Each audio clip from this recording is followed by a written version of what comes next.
Lance Armstrong didn't go win Tour de France because, he was born for it. Well, he might have been, but it's not like he could do that, from day one. It's through the thousands of hours or hundreds of thousands of hours, perhaps, that he spent on the bicycle, not reading about the bicycle, not, theorizing, just Mm, getting on the bicycle and doing it. great point. So that's the thing with video. The more you do, the better you get.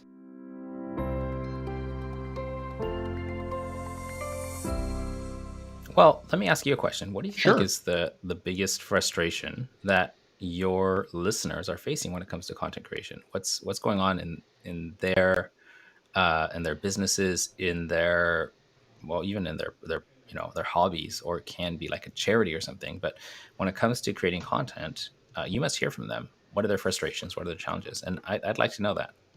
It's a great question, and I think it's really twofold. I think first and foremost, for whatever reason, video scares people. They're intimidated by the camera, about setting that up and starting to talk in front of it.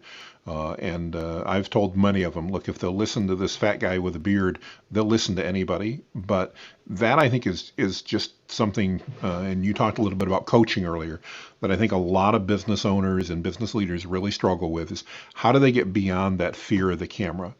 The other part of it is, I think, just a concern that they're not going to know what to say, that everything needs to be perfectly scripted to come out. And I find that that creates video that's not going to resonate with your audience as it should, because let's face it, most of us aren't trained to read well off a teleprompter or to memorize scripts well. And as a result, what we say comes off as very stilted and too planned and not authentic enough.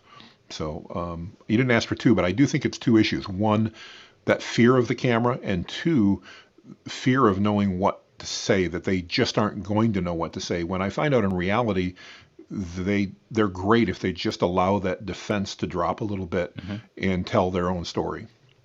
Yeah, cool. So why don't I just give a couple tips around that? That might that That'd be might help your great. audience.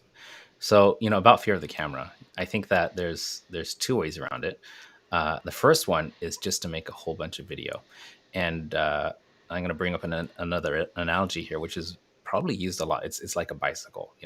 When you're a lot of people, business owners, when the first time they get in front of the camera, they feel uncomfortable, but then the real nail on the coffin is when they play back that video and there's like, no way is this going online, right? Or the other one I Yep. hear often is, does my voice really sound like that? Hmm. And yes, it does. But most people, when I say most, sorry, a lot of people, a lot of people do push through, but a lot of people will use that as a sign that, hey, I'm not cut out for video, I shouldn't do this. And that's just like, falling off the bicycle for the first time when you're a kid and say, yeah, it's not for me, I'm giving up. Exactly. And the obvious answer is do more of it. The more you do, the smoother it feels, the more enjoyable it becomes, the faster you go or the slower you go. You can start, doing complex things like, going uphill or, Hmm. going off road or getting a road bike. And these are all things that you got to think about that don't start from day one. Lance Armstrong didn't go win Tour de France because, he was born for it. Well, he might have been, but it's not like he could do that, from day one. It's through the thousands of hours or hundreds of thousands of hours, perhaps, that he spent on the bicycle, not reading about the bicycle, not, theorizing, just Mm, getting on the bicycle and doing it. great point. So that's the thing with video. The more you do, the better you get.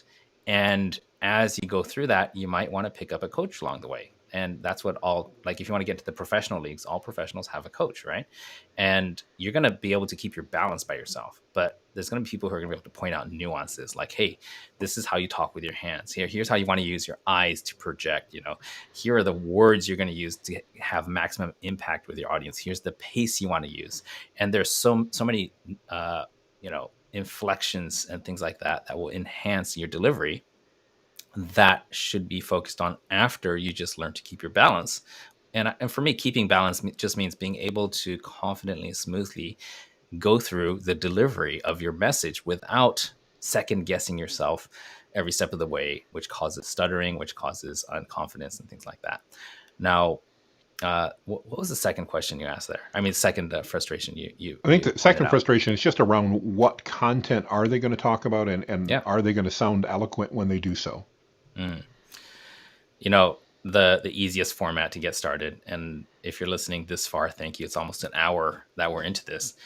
Uh, there is my go-to when I don't know what to talk about is I go to answerthepublic.com. And if you don't know Hmm. what that is, it's a free website. And you whatever your expertise is, let's say you're in the legal services business, specifically around corporate tax, right? And there's a lot of agencies like that. So what I would do is I would go there and just type, 2023 tax policy USA corporate. Now, what it's going to do is it's going to take those keywords and go to Google and find in real time for like the past 1 month, I believe, the most asked questions on Google and you could choose what geographic zone you're going to be targeting. So I would make sure I'm only looking for searches made in the US if your clients are in the US, and look for what are people actually Googling? What are the questions being asked with those keywords in it? Now, 80% of the stuff is going to be, probably not applicable to you.